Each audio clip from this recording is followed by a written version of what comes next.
नमस्कार बंधुरा केमन आছেন আপনারা সবাই প্রিয়াস কুকিং ব্লগে আপনাদের সবাইকে স্বাগত জানাই।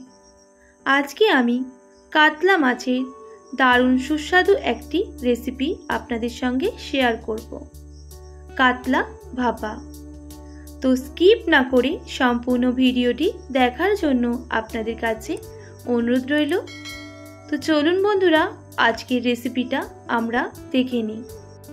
কাতলা ভাপা বানানোর জন্য এখানে আমি 2 পিস কাতলা মাছ নিয়ে নিয়েছি। এরপর মাছটাকে ম্যারিনেট করে নিতে হবে, তাই মাছের মধ্যে দিয়ে দেব সামান্য পরিমাণ নুন আর দিয়ে দেব হলুদের গুঁড়ো।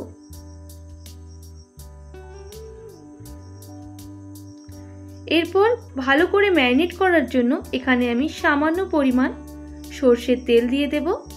এবার ভালো করে হাত দিয়ে মাখিয়ে নেব।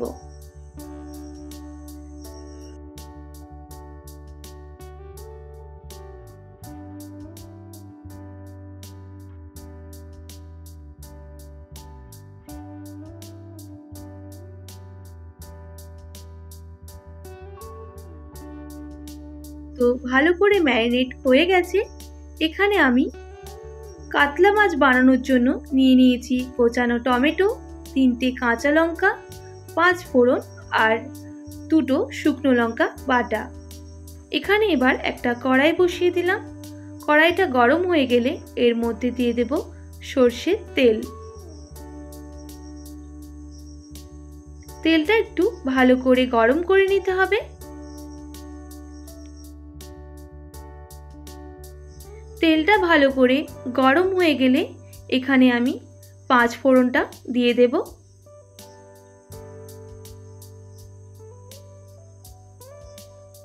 ফোড়নটা একটু ভালো করে ভেজে নিতে হবে। ফোড়ন ভাজা হয়ে গেলে আমি 3টে কাঁচা লঙ্কা দিয়ে দেব। অবশ্যই ঝালটা আপনারা কম বেশি করে নেবেন।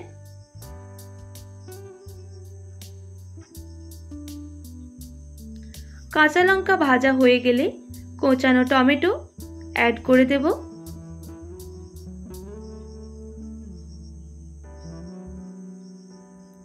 এবার ভালো করে টমেটোটা ভেজে নিতে হবে। এর মধ্যে সামান্য পরিমাণ নুন অ্যাড করলাম।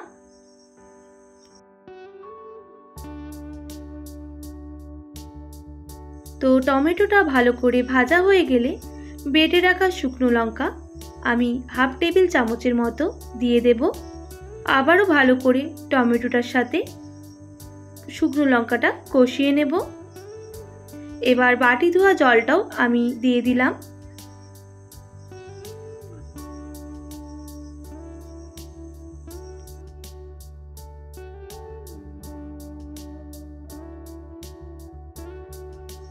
বেশ কিছুক্ষণ মশলাটা কষানো হয়ে গেলে এখানে আমি সামান্য পরিমাণ জিরে গুঁড়ো অ্যাড করব। 2 থেকে 3 মিনিট সময় নিয়ে ভালো করে মশলাটাকে কষিয়ে নিতে হবে।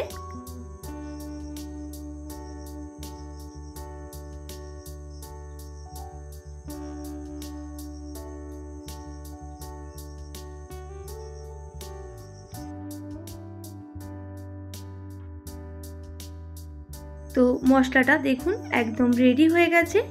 এখানে আমি ম্যারিনেট করে রাখা মাছগুলো দিয়ে দেব।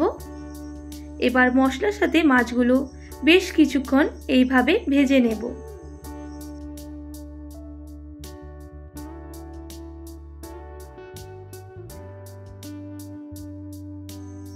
বেশ কিছুক্ষণ মশলার সাথে মাছগুলো কষিয়ে নিয়েছিলাম।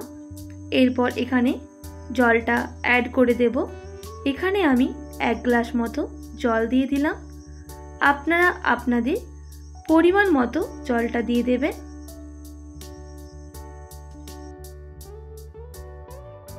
এবার জলটা দেওয়ার পর আরো কিছুক্ষণ রান্না করে নিতে হবে।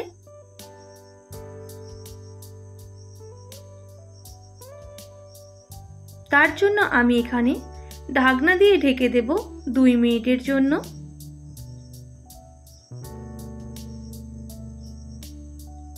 তো 2 মিনিট পর ঢাকনাটা আমি সরিয়ে নেব। সরিয়ে নেওয়ার পর মাছটা আবারও একদিকটা হয়ে গেছে, আরেক দিকটাও উল্টে দেব। আবারও বেশ কিছুক্ষণ আমি রান্না করে নেব। তার জন্য আরও 2 মিনিট ঢাকনা দিয়ে ঢেকে দেব। তো আবারও 2 মিনিট পর ঢাকনা খুলে দেখুন গ্রেভিটা একদম রেডি হয়ে গেছে।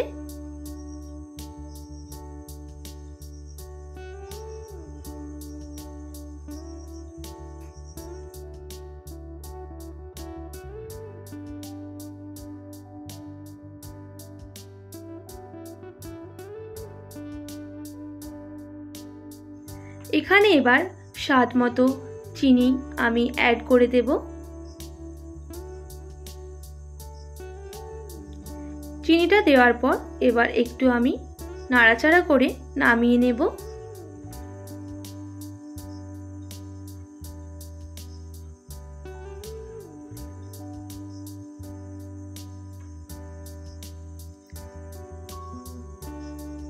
কাতলা মাছের ভাপা রেসিপিটা একদম রেডি। আশা করি আজকের রেসিপিটা আপনাদের ভালো লেগেছে। ভালো লেগে থাকলে একটি like, comment, share and subscribe করে আমার পাশে থাকবেন। পাশে থাকা বেল আইকনটাও প্রেস করে দেবেন, তাহলে নিত্য নতুন রান্নার ভিডিওগুলো আপনাদের কাছে পৌঁছে যাবে। বন্ধুদের শেয়ার করতেও একদম ভুলবেন না। আজকের মতো এতটাই। আবারও নতুন কোনো রেসিপির সঙ্গে দেখা হচ্ছে। আপনারা ভালো থাকবেন, সুস্থ থাকবেন।